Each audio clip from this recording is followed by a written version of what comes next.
Hi guys, so dito tayo ngayon para i-try yung ating Bluetti na power station, which is ito. Malaga pa tayo sa unit natin.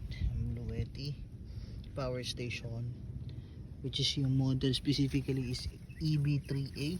Ngayon gagamitan natin siya ng power tools gamit to. So ngayon i-demo ko lang sa inyo kung gaano siya ka-useful na meron kang ganito. So ako kasi yung garahe ko, wala kaming garahe dito. Ako sa bahay ng ng misis ko, bahay ng part ng family ng misis ko. So ngayon dito ako sa labas, dito nakagarahe lang si Pearl.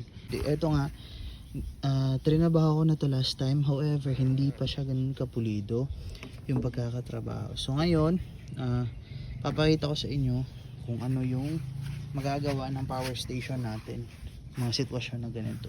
Wala kayong garahe, syempre kaysa naman magbitbit ka ng extension wire na pagkakahaba ay hindi aabot yan dito.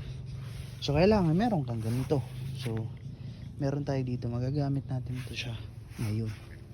So ito, ayan, medyo smooth naman siya, yun nga lang naninilaw pa.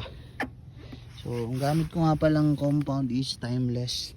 This is a water based rubbing compound. So ito yung ginagamit talaga mostly ng mga pintor. So Timeless yan, dito even sa body paint, ganyan. Yan yung ginagamit nila. Ngayon papakita ko sa inyo kung kaya niya ba supplyan yung power tools na yan, which is yung buffing machine natin na DeWalt. So ito makikita mo 700 watts yan. Kailangan 220 volts, which is andito naman 220 volts yan. Okay yan siya. So ngayon tingnan natin kung kaya niya ba. And just to check, pakita ko sa inyo, meron tayong 53% na power. So wala pa siyang nakalagay dyan kung ilang hours magagamit. Andyan 30 hours kasi wala pa namang output. Mamaya mag-iiba yan. So ayan, pakita ko sa inyo.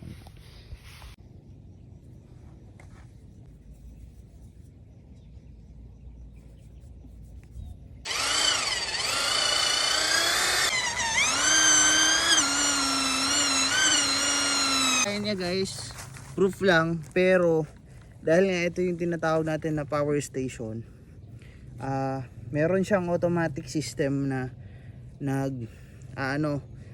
di-discharge or automatically siya nag-turn off once na nakikita niyang overloaded na yung ating unit. So eto, since eto hindi ito biro guys na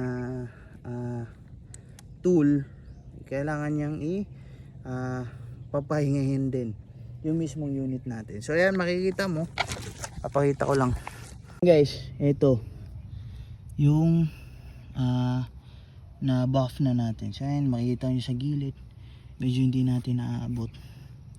So ayan, hindi natin naaabot sa gilid yan. Ngayon okay na siya. Ayan, dito pa hindi ko pa tapos. Ang sa akin lang naman is mapalat sa dahahan natin yan siya ng buffing talaga, para alam natin na secure siya or luminaw. Kasi kung meron lang tayong top coat or clear top coat, mapapasadahan din natin to, malalagyan natin siya. So okay na yan. So hindi to, wala namang problema dito, puti naman siya, kailangan lang din ng buffing to. So yan. Okay, so ito na yung result nung natirahan natin ng buffing. So ayan, ito, pasadahan mo na lang to ng tubig, wala na, okay na to. So ayan, so makikita mo difference talaga ng on tapos after, diba? Before at after niya is makikita mo difference niya. Dati madilaw-dilaw to dito, ngayon okay na.